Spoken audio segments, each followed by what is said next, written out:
Hello and welcome to Boomer Banter, where we have real talk about aging well. My name is Wendy Green, and I am your host.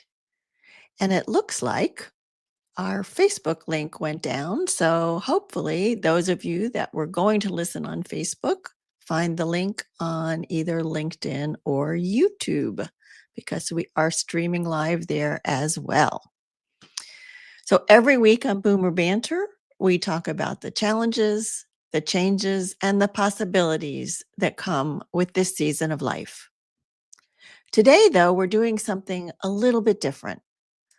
Over the past week, I've asked listeners to send in questions, and many of you have. You sent in thoughtful, heartfelt questions about things that we all wrestle with as we get older. And so things about connection and retirement, bias, caregiving, money, loneliness, hope. You also sent in questions that were honest and vulnerable. And my hope is that I answer them in a way that speaks to your own life, even if the specific question isn't yours.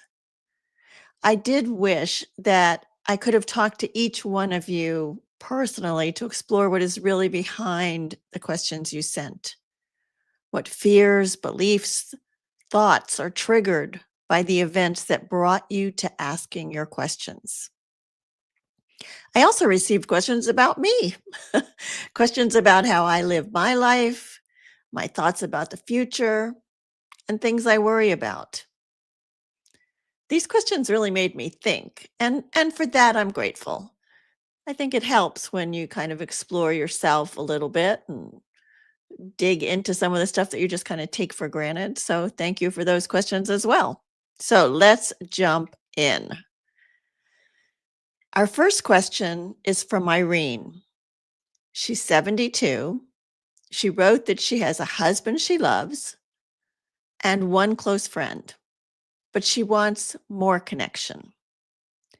And she's worried that she comes across as needy. She's heard all the advice, take the classes, go to the community center, and she's done that. But the problem that she is recognizing in herself is that sometimes, maybe most of the time, according to Irene, she gives more than she gets in these friendships. And so the friendship does not feel equal. And then there's a dependency on this one friend who also has other friends. And so it turns into that needy feeling. So Irene, this thought of coming across as needy, a lot of people experience that. We tend to put all our eggs in one or two baskets. And I think we do that more as women. And sometimes we also feel needy when what we really feel is lonely. Or maybe you've tried before to make a friend and gotten hurt. And so now you're like, oh, feeling a little more desperate. Or maybe you worry that you're asking too much of people. But here's the truth. Wanting connection is not neediness. It's a sign that you're paying attention to your own emotional life, and that's healthy. Something in your message also really stood out for me. You notice that you become very giving in friendships. And when we overgive early on, it can create an imbalance. Not because you're doing anything wrong, but because you're trying to build connection through effort instead of letting it grow naturally. So one thing you might want to try is to pace yourself a little bit more. When you meet a potential new friend, invite them for a short walk instead of like a big event. Or meet them for coffee, and then an hour is up and it's time to leave. And at the end of that hour, you might say, I really enjoyed this. This was fun. And then pause and see what they say. Are they going to be the one to initiate the next visit? Will they say, hey, I liked this too. Let's do this again sometime. So that's a healthier way. It's like give and take on both sides. It's a healthier way to build a more balanced connection. And it also means that you, Irene, are not carrying the whole weight of building the friendship. When you're someone who naturally gives a lot, easing off the gas a little and allowing the other person to participate is not always easy, but it also could help the friendship unfold more naturally.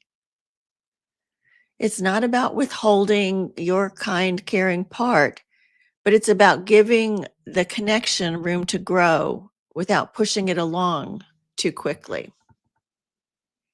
The other thing you might want to try is environments where the goal isn't friendship, but service and shared purpose. I'm talking about things like volunteering or finding a local Rotary Club or some kind of service organization, maybe helping at a food pantry or an animal shelter, something that you already have an interest in. And you will find that in those spaces, it's not just about making friendships. It's really more about doing the work that you signed up for that organization. And it takes the pressure off, and friendships build more organically that way.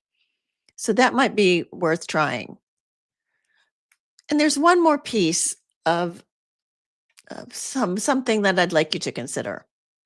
And that is becoming comfortable with our own company. So for instance, take yourself to a farmer's market or take yourself out for coffee. Treat yourself like someone you enjoy spending time with. When we're comfortable with our own company, we don't walk into situations with the energy of, oh, please like me. I hope I make a friend here. We walk in as grounded, open people. And that makes connection easier. You become more approachable, more comfortable with yourself, and you exude that comfort out to other people. So here's something to think about, Irene. You're not needy. You want connection, and you recognize that it's important to you. And behavior change is not easy. It is an opportunity for growth. So celebrate your small steps as you build your new connections. And I look forward to hearing how this goes. And thank you for this question. All right, moving on. This next one made me smile because it's so relatable and it's so timely. Leon asks, what should a newly retired person or someone who's thinking about retiring expect to hear from friends and family over the holidays? And how do you answer their questions? Well, we all know families love to ask questions. When you're young, or if you have young people in your family, people are asking them, when are you going to get married? Or if they're married, when are you going to have children? And so, as older adults, we get asked, so what are your plans? When are you going to retire? You're already old already. Come on, retire. Be like the rest of us. And sometimes, these are really questions that are asked with love and interest. And sometimes they do carry a hint of pressure. So let's say someone says, so, Leon, when are you going to retire? You're over 65. Well, you can keep it light. You could say something like, you know what? I actually love what I do. I'll let you know when that changes. And truthfully, you really don't owe them any more than that. But if you've already retired and someone wants to know what's next, you can share a little if it feels right.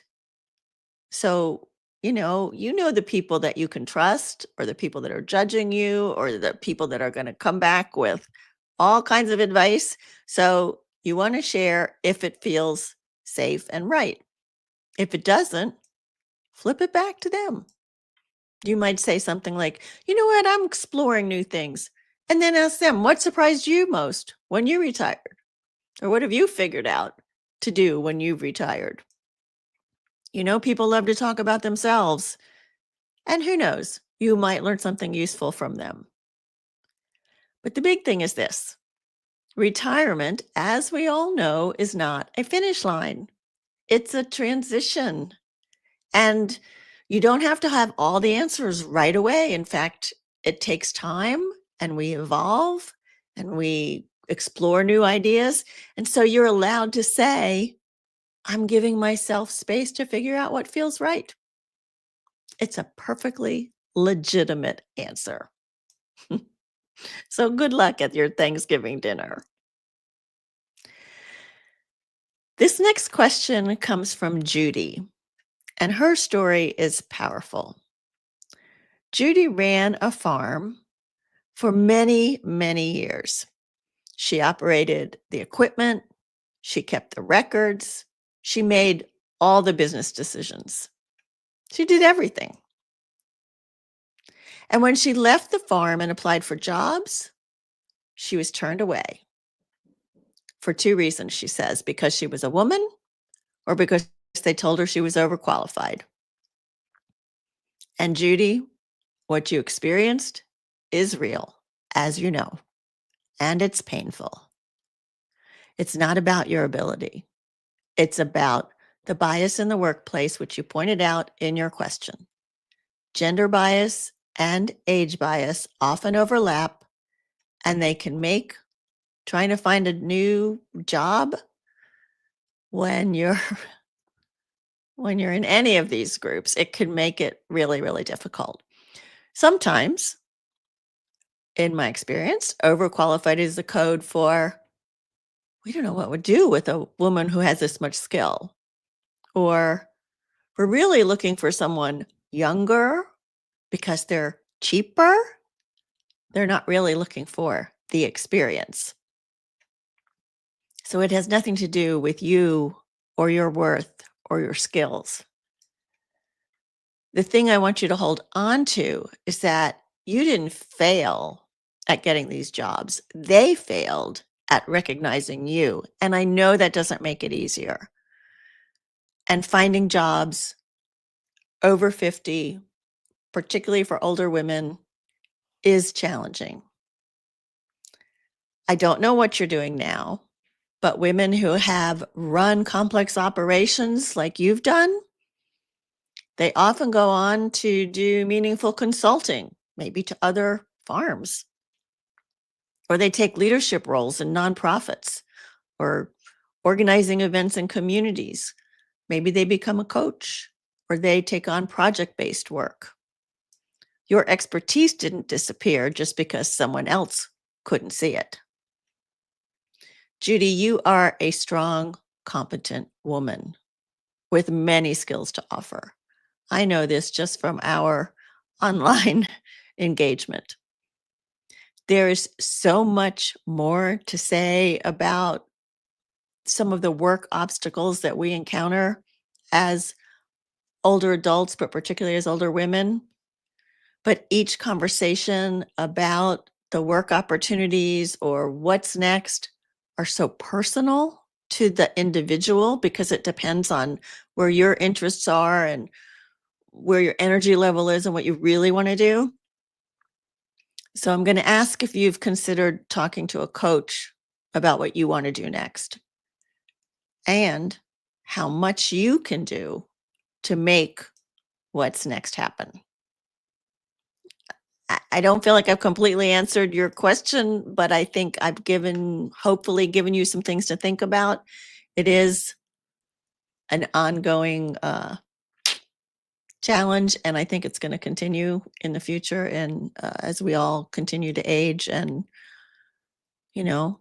they want to hire younger people, they think they'll stay longer, which is, of course, a little crazy because we have a stronger sense of loyalty in our generation. The younger generation seems to move around a lot, but I don't want to go there. That's a whole other can of worms. All right. Next. This next one is tender.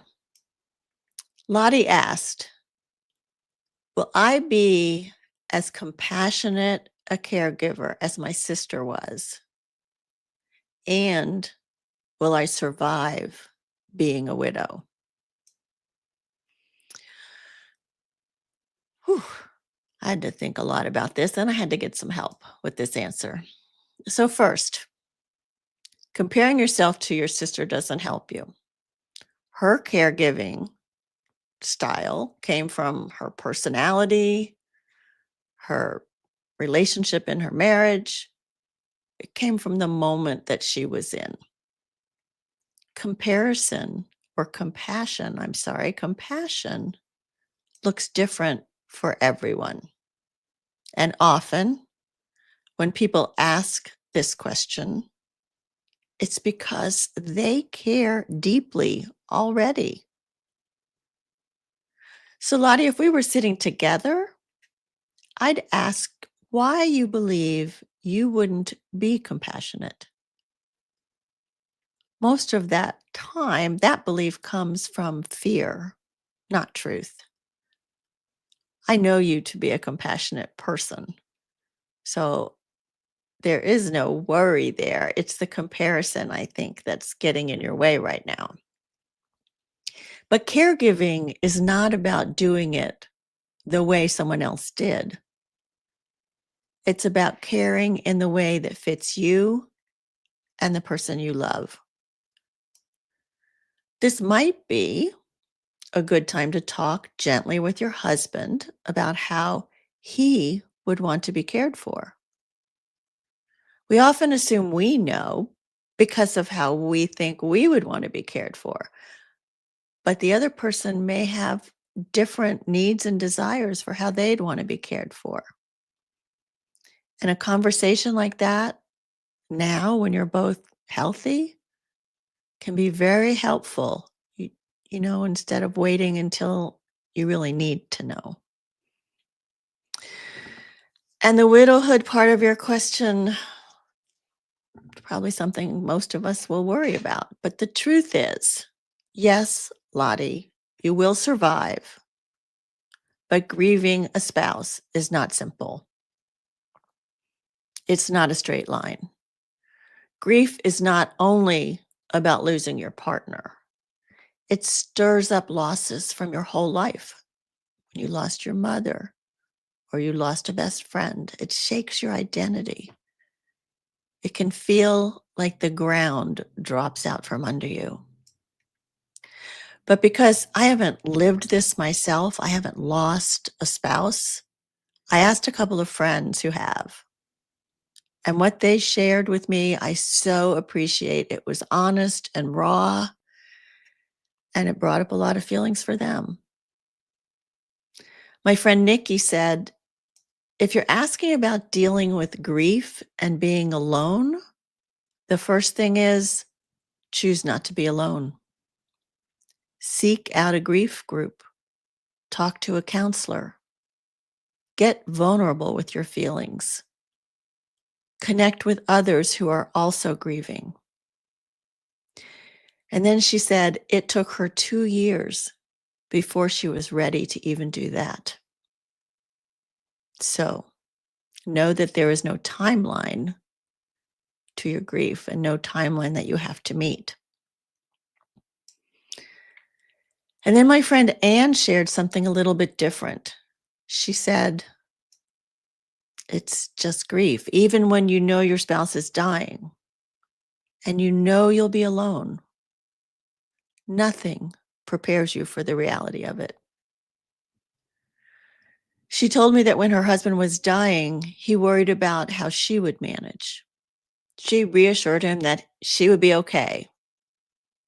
But after he passed, she said the feeling of losing the love of her life never fully leaves. It's been 9 years almost, and she still dreams about him, still wakes up thinking of him. She also said that a friend gave her advice that helped. Her friend told her to say yes to all the invitations she gets. Dinner invitations, go out to a play, come over and let's have coffee, let's do lunch, anything that got her out of the house. And she said at first it was so uncomfortable, but it was healing. And also kept her involvement in Rotary and her church. Her good friends took care of her. And she said she is grateful that she and her husband had time to talk about what was coming and what could be next.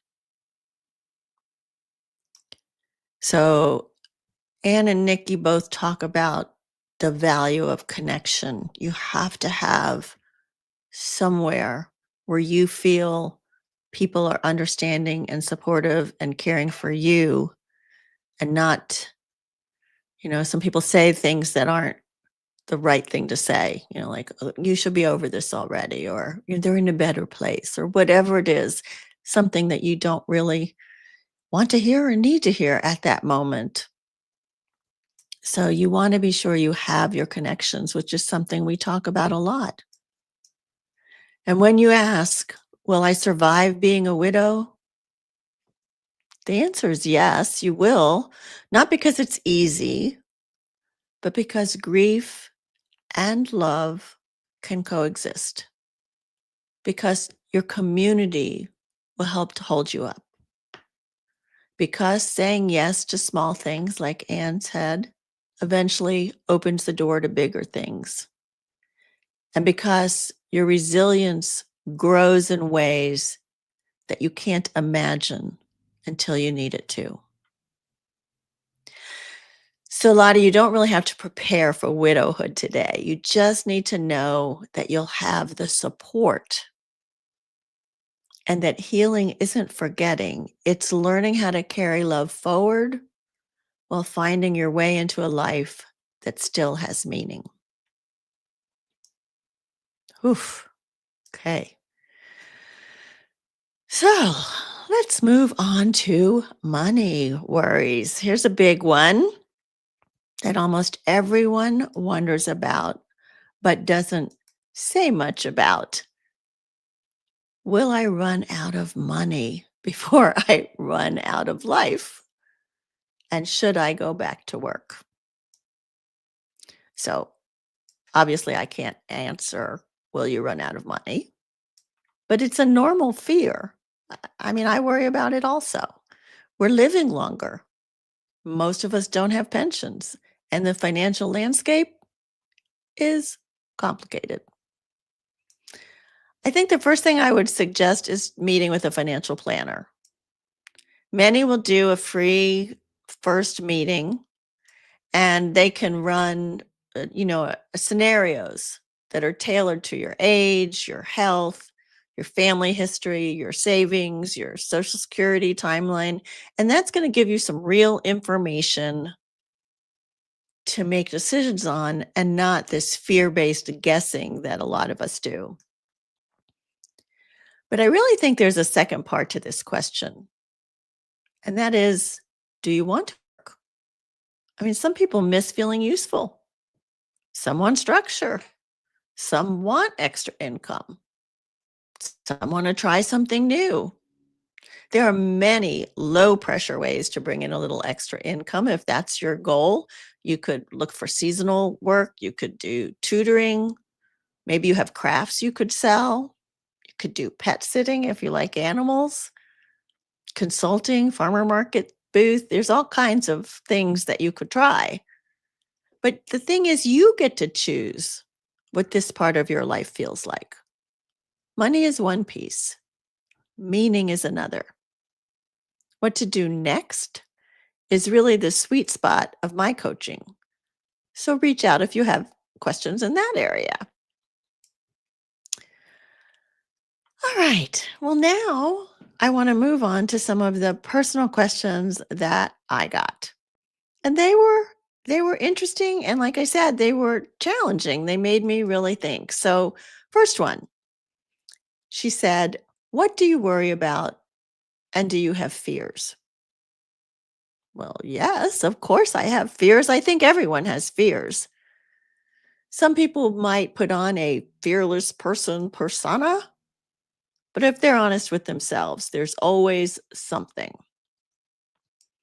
One of my worries, like we talked about earlier, is whether I'll outlive my money. And that's a very common worry. But here's something I've learned about fear and worry. These are projections onto the future, which we don't know. All we know is right now, right? They're about things that might happen. And worrying, it creates this like circular thinking, like, oh, what if that happens? Oh gosh, well then what if that happens? And then what if that happens? And that kind of worry, it doesn't change anything. So when I notice myself worrying, I ask to myself, I say self, is there something I can do to reduce this risk or this worry? And if the answer is yes, like making a little more money or cutting expenses or meeting with a financial planner, then I try to take that step. But if the answer is no, like when my daughter or grandchildren are on the road, I could worry about their drive, but I remind myself that worrying is not going to protect them. It's not going to make them safer. And all it's going to do is make me uncomfortable. And it's not going to change the outcome. So I try to let go of that worry and really switch it to trust. Trust that they will be careful, other drivers will be careful, and they will get to where they're going safely. It's not always easy, but it is something that I've been training myself to do better at because worry is like hurting yourself, and and we try to live a good, healthy life. We don't want to hurt ourselves. And sometimes worry is about hurting others because if you're doing too much worrying about them and they know you're worrying about them, they may feel like you don't have confidence in them. And so that puts a strain on the relationship. So if it's worrying about someone else, you really have no control over that someone else now that they're all adults. If you're worrying about something for yourself, like money or health or your relationships, that is something you can do something about.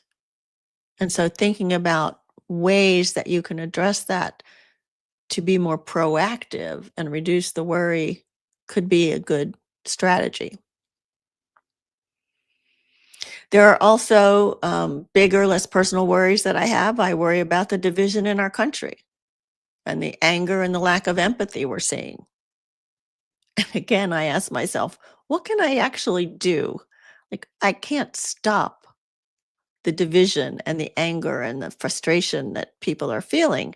But for me, what I can do is I can include in my circle of people that I spend time with, I can include people from different backgrounds and different thoughts and different cultures and have conversations where I'm listening to understand, not to be right, not to win, not to persuade them to my way. And some of that part of what I'm learning is a lesson I'm learning from my dear sweet partner, who is very good at that.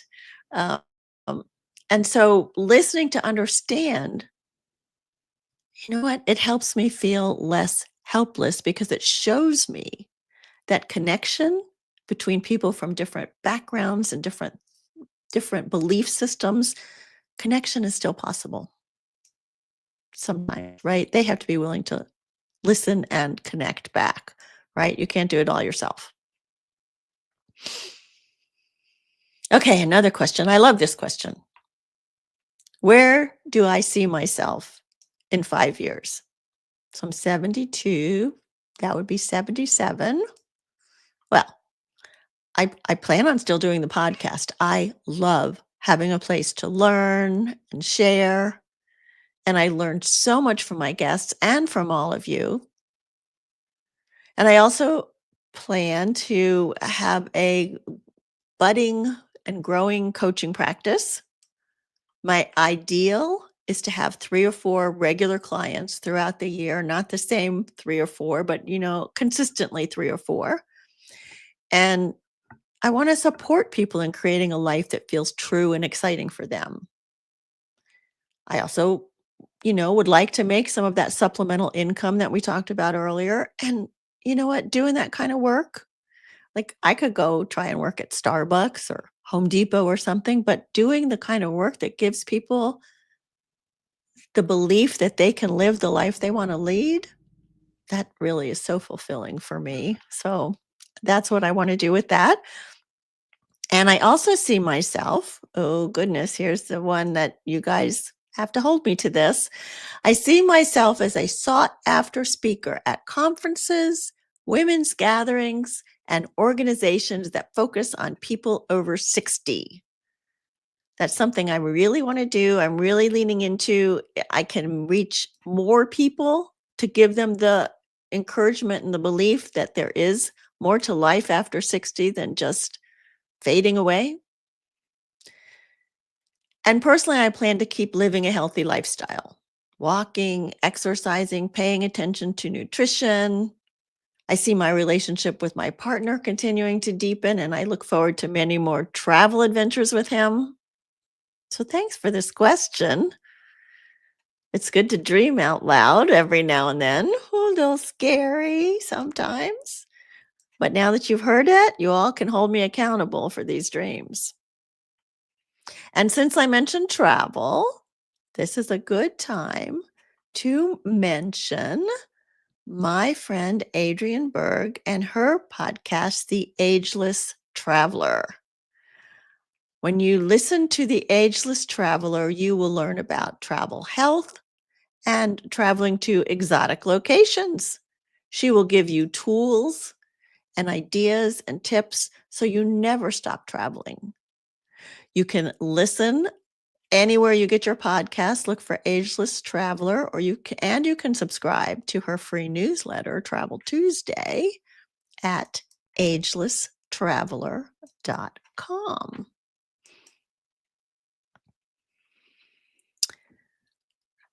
No, I am not part of Speakers Playhouse.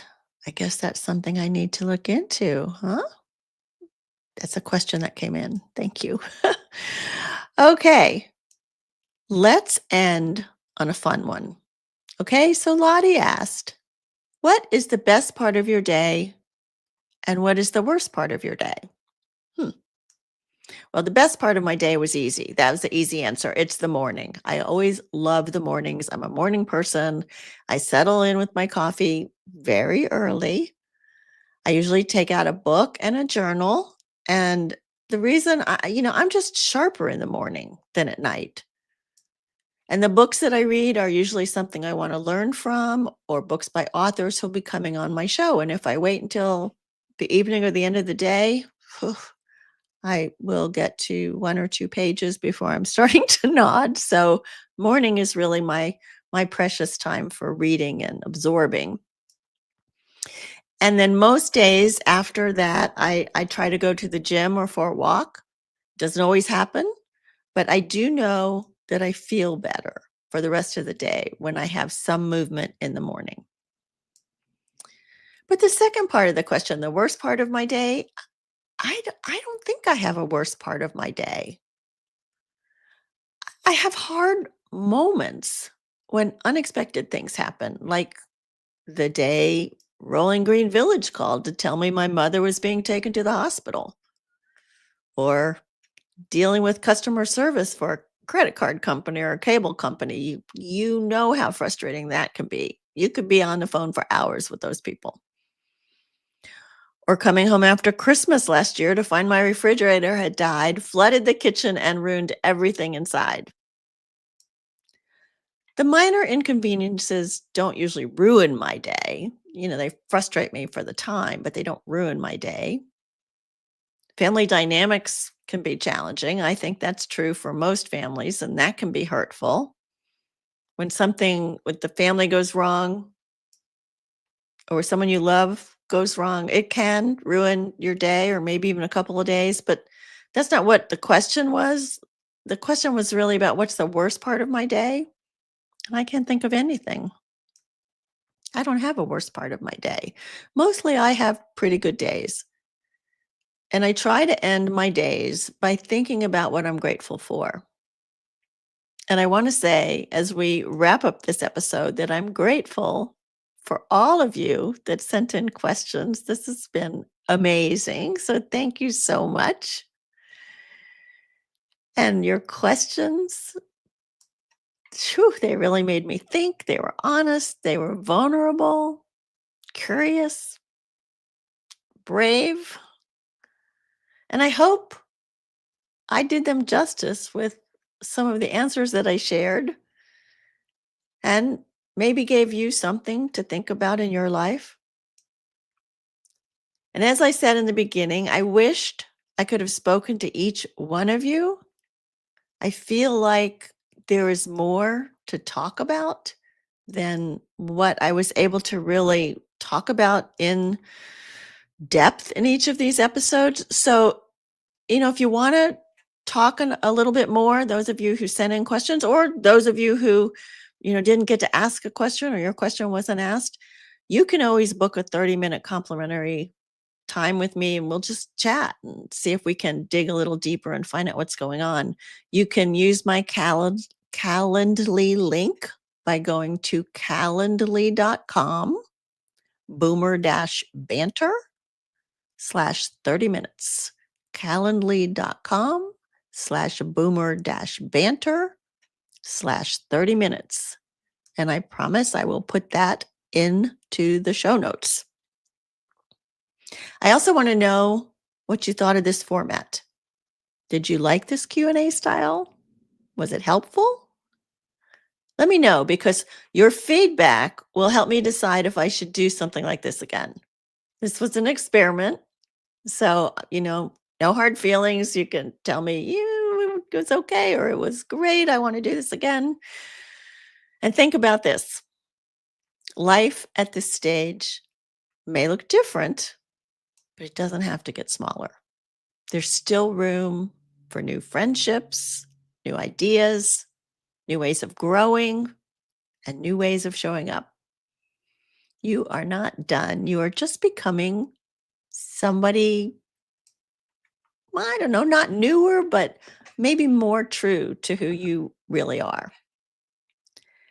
And before we wrap up, if today's episode brought up anything and you started to think, maybe I'm a little bit stuck, maybe there's something else I'm curious about, I did make this What's Keeping Me Stuck quiz that you can try. It will tell you what your stuck type is and give you like a series of 5 emails over the next 10 days or so that will give you some ideas of ways to get unstuck.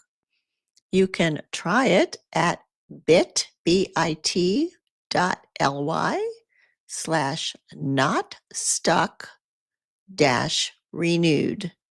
And again, that will also be in the show notes. So I want to wish everybody a happy, delicious Thanksgiving.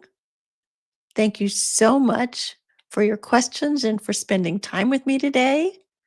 Take good care of yourselves, and I will see you next week on Boomer Banter.